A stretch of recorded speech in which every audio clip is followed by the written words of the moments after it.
I can see that with a strong tefillah, I can break the promise of God. I can break any decree against me. You want to have a child? You want to have shalom bayit? You want to be healthy?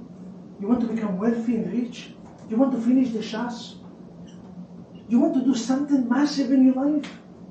The first tool, the first weapon that I'm giving you is the power to pray. Don't ever take tefillah lightly. You come in the morning to the synagogues. Every morning we have human young. 7:30 exactly, 8:30 you're out. We have a free parking. You can park over there in the parking lot of a Target, above Target, they have a parking lot. You come in like a rich man, you take the key and you throw it, and you leave your car cash, and you come into bed, and we paying for it.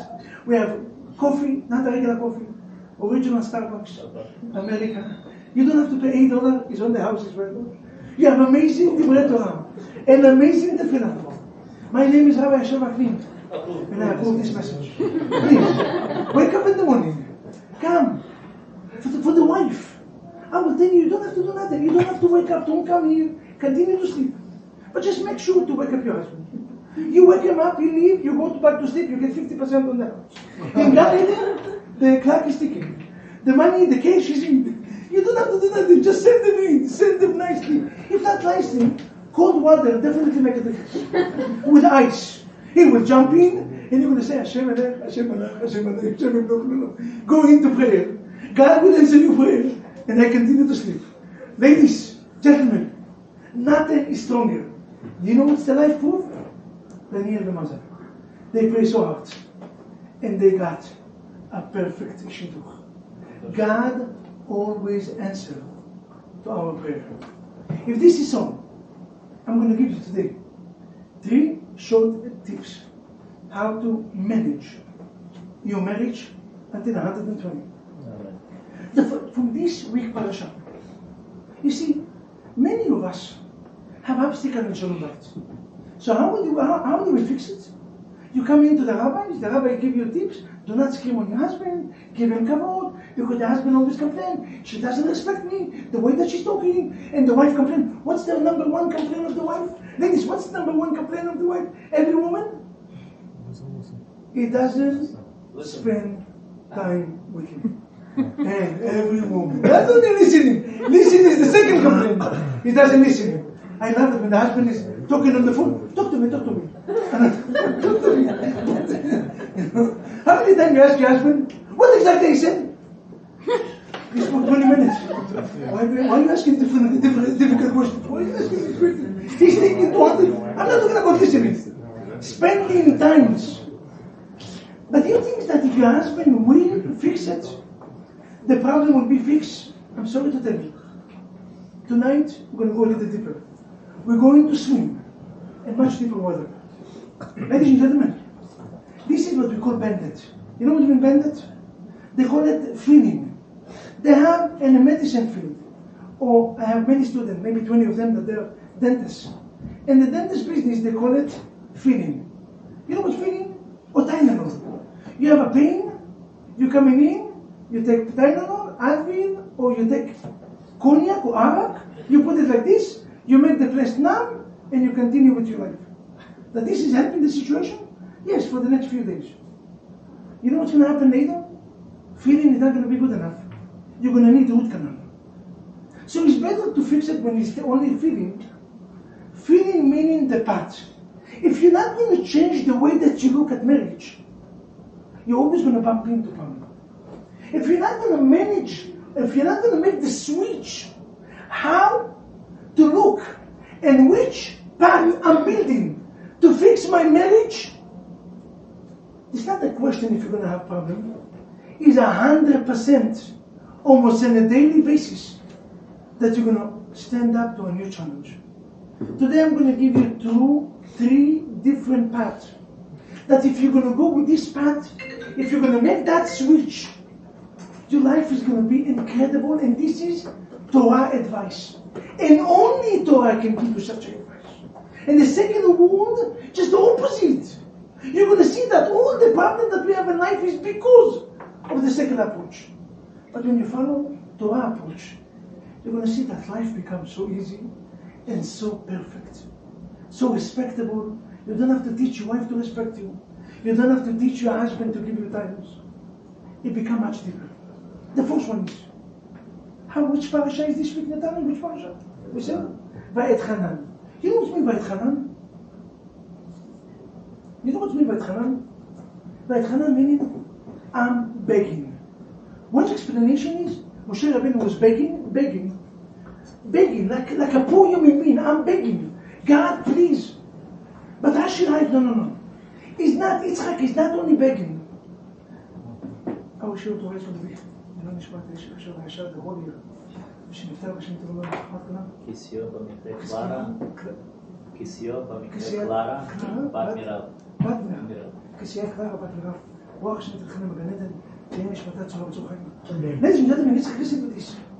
Rashi writes, VAKNIN meaning matnat chinam.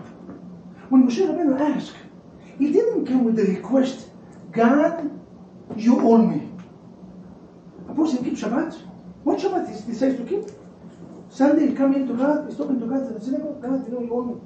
This week I want a good week. Why? Because I keep Shabbat. You know, I did something for you. You already come one Shabbat. A person do charity, that's it. The Almighty God have to become rich. All of us come with attitude that somebody owes us. Come Moshe Rabbeinu right and teach all of us.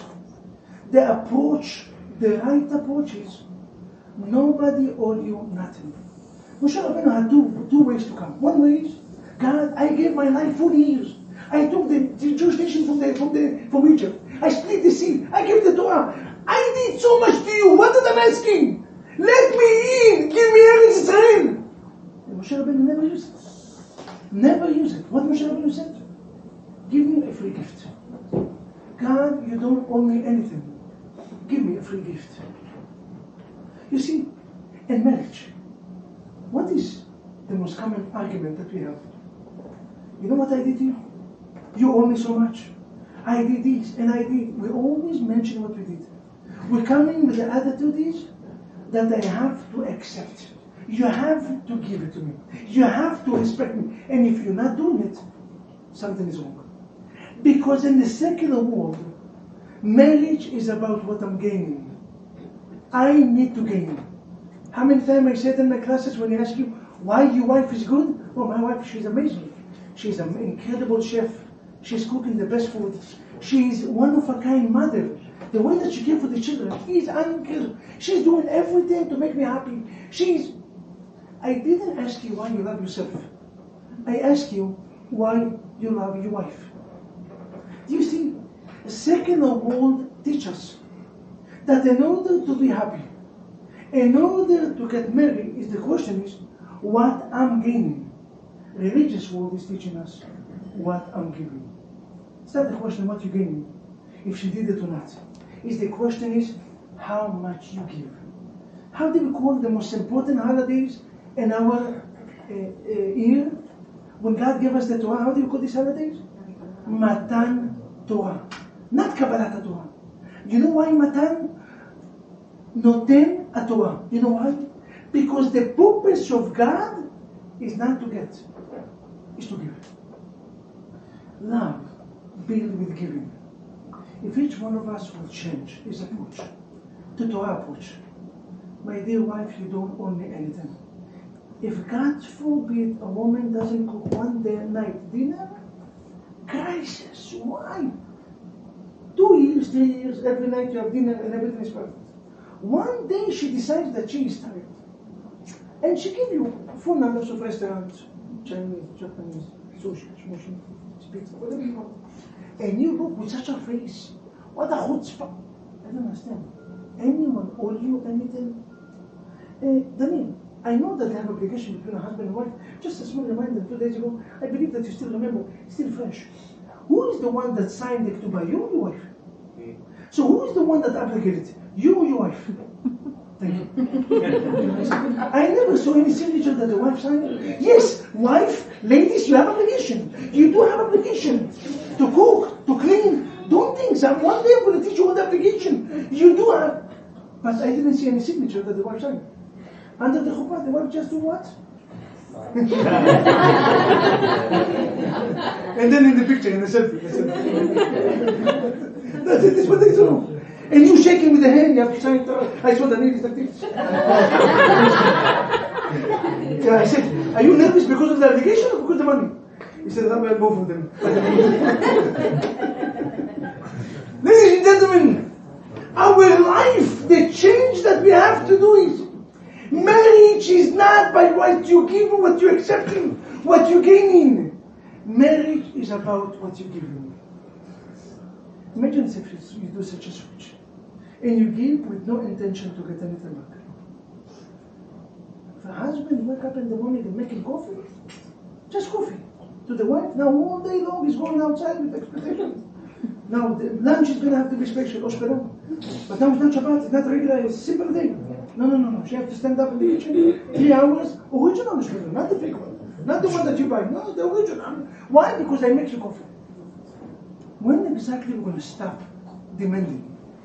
Moshe Rabbeinu had many reasons to demand. And which attitude he choose? Free gift. God, you don't know me anything. My job is to serve you. How did he say it in English? Do not ask what America can do for you. Ask what you can do to America. Do not ask what your husband can do for you. He's going to take me to vacation. Not going to take me to vacation. He's going to pay me. He's not going to pay. He's going to buy me. Ask what you can do to your husband. What you can do to your wife. Marriage is about giving. Va'etchanan el Hashem. The fourth explanation that the Torah said is how much a person. You see. The difference between, listen to these Kabbalistic ones. How do you know, what's his name? Abi, how do you know that you become a great human being? What exactly is the difference between becoming a child to becoming a great human being?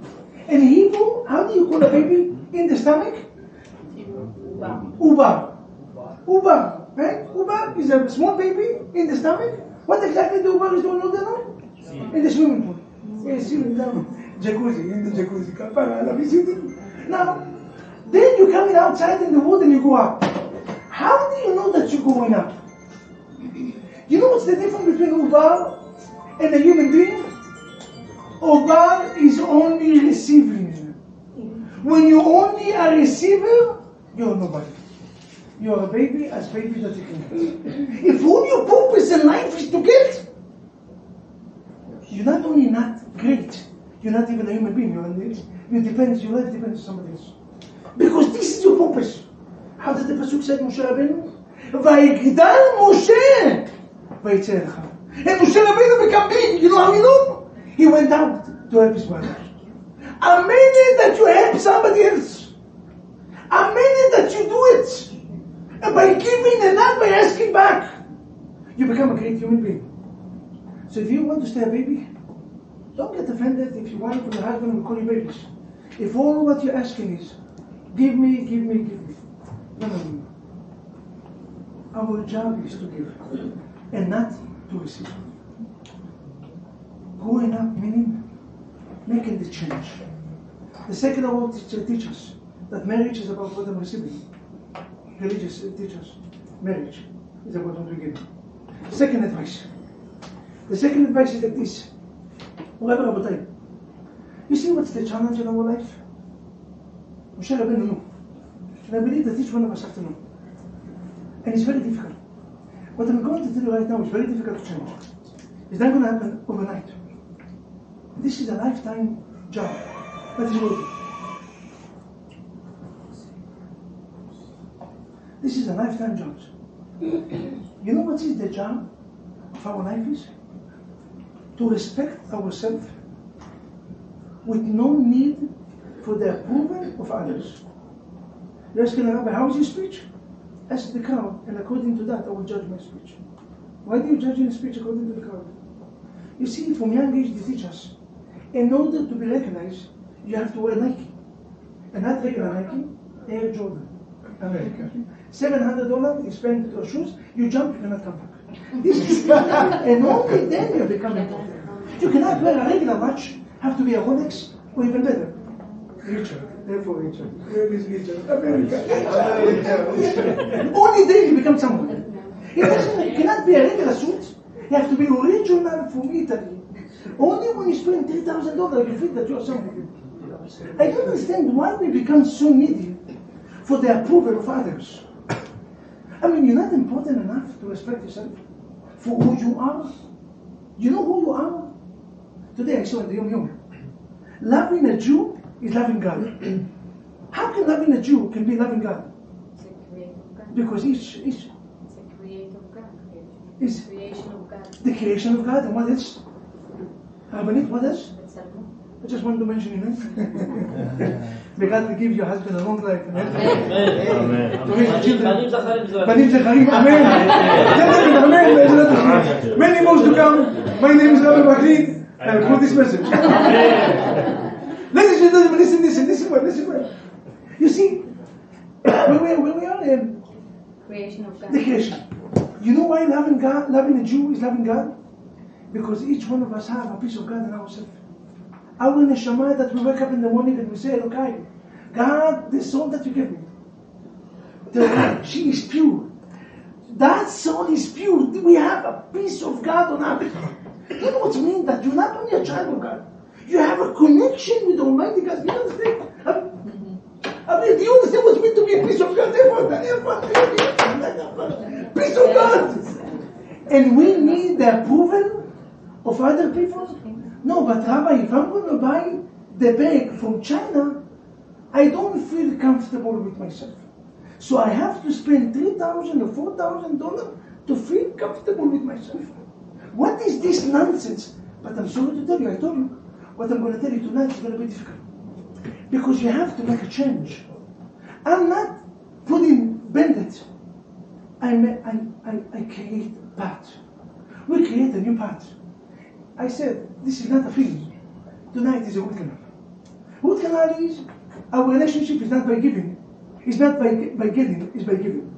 The world said, relationship, marriage is what I'm bringing. To us said, marriage is what we're giving. We give in a relationship, we invest. To us said, you don't need anyone to authorize you or to justify it. You see, we get so much offended.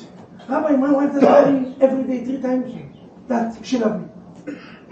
Why do we need it 3 times? Why do we need it every second? She doesn't respect me. Do you know why? Because this deep down, you don't respect yourself. When your value is according to the way that people respect you, then you're going to have an issue on a daily basis. If your speech is building because of the crowd, then you're going to say speeches, how do you call it in English? Politically correct. Ladies and gentlemen, today we're going to speak about nonsense that mean nonsense, and life is amazing, as long as you like the speech. But if you speak because you're here to deliver the message of God, then you're not going to ask yourself what's the count. You're not going to tell them what they want to hear. You're going to tell them what they need to hear.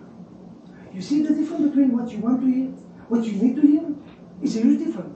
It's much different topics that we can speak. It's going to be comfortable. Everybody can swallow. Nobody's going to need to make the sugar. Life is amazing. But tonight we're going into root canal. Root canal meaning we're creating a new path. And the path is, I don't need to justify. Yes, it's important for the